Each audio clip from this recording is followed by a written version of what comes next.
দীপান্বিতা অমাবস্যার রাতে ফের আলোর রোশনায় ভাসছে বোলপুর।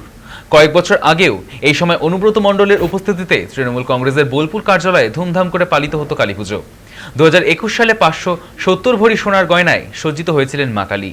তারপর গরু পাচারের মামলায় তিহার যাত্রা ও দীর্ঘ জেল জীবনের পর ফের আলোয় ফিরেছেন বীরভূমের কেষ্ট। এবছর আবারও দলীয় কার্যালয়ে অনুষ্ঠিত হচ্ছে ঐতিহ্যবাহী এই পুজো।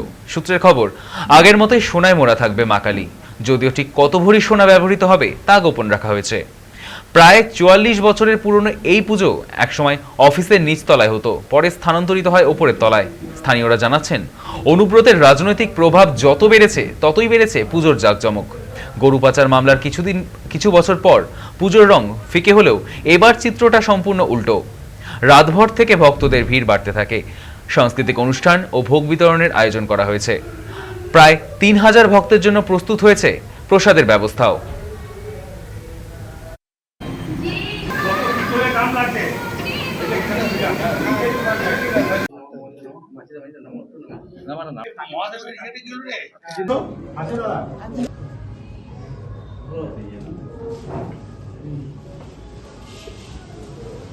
তবে পুজোর যা মা কালীর যা নিয়ম কারণ, সেই নিয়ম কারণ মেনেই পুজো। তবে আবার এটাও ঠিক, কালকে যেমন 4টে কততে অমাবস্যা ছাড়ছে, ঠিক বলে 4:45 এরকম হবে, ওদের না 4:26 এরকম হবে।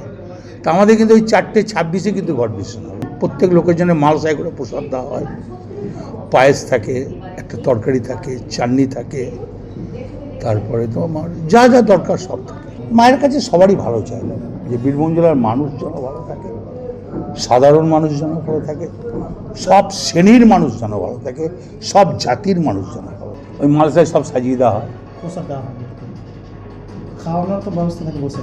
ওই তো মালসাই প্রসাদ দিয়ে দিই। প্রত্যেক বছরই পড়ে, যার যার মানসিক থাকে। আজকে নাই করে আমি কম করে বলে দিলাম, 10 থেকে 12 ভরি গয়না পড়বে। ওই আগেও যা ছিল, এখন আরবারে কত পড়েছিল আমার মনে নাই, তার আগে বছর কত পড়েছে সেই হিসেবগুলো ওরা দিতে পারবে।